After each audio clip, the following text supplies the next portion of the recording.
Sometimes maza nahi aaya is also legitimate feedback. Whenever I narrate, I urge producers to give me the most raw reactions possible. Just like an audience would after watching the movie. When an audience watches a film, they either go like, "Bhai, bahut maza aaya," ya wo bolte hain, "Nahi maza aaya." And there is no in between, right? That's why I strictly tell my producers not to sugarcoat my feedback at all. I just tell them to say the first thing that comes to their mind. I don't want them to overthink or analyze it too much, because even the audience doesn't. Either it clicks or it doesn't. There is no in between. Now I understand, getting feedback can be a devastating experience if it's not positive. So here's how I go about it. Whenever I'm taking feedback from the producers, I just tell them, don't worry about it. Everything is solvable. Now this statement subconsciously puts the producers in my team.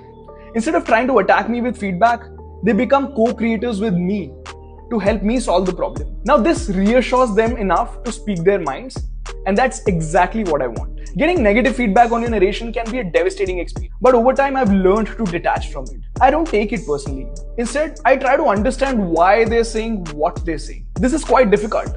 You just have to shut that inner voice of anxiety in you and simply listen to the feedback with an intention to read between the lines. Because most producers can pinpoint the problem, but they don't always know how to solve it best. They try to help by offering relevant suggestions which might not always fit perfectly. But that's not their job. It's your job to diagnose the problem and offer the best solution to the screenwriting issue at hand. Sometimes the solution doesn't even lie where the feedback points. It hides in plain sight. It could be a single missing link that creates a domino effect and fixes everything.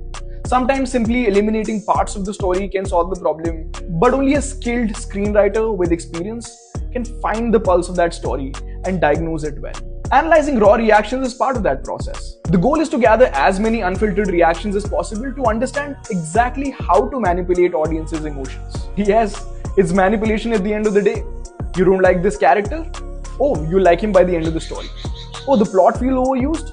I'll write it in completely new situation to surprise you. Use those honest reactions from your peers as a challenge to manipulate them. Now I see many writers are almost convinced most of the times what they have on paper is great, even when 5 other people tell them that something is wrong with their story. And I've been in that situation too.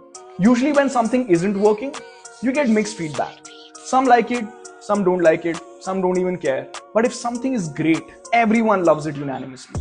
Even if they're not the most ideal audience for it. Trust me on this. It just clicks.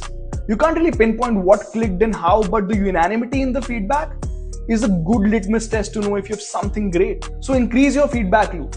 If you feel you're too far away from the vision, have enough people around you who can read your material, who can give you feedback. They'll help you crack your first film way more than any other studio head who will finally get to read the best version of story and greenlight it. And I'll see you in the next video. Cheers guys, bye bye.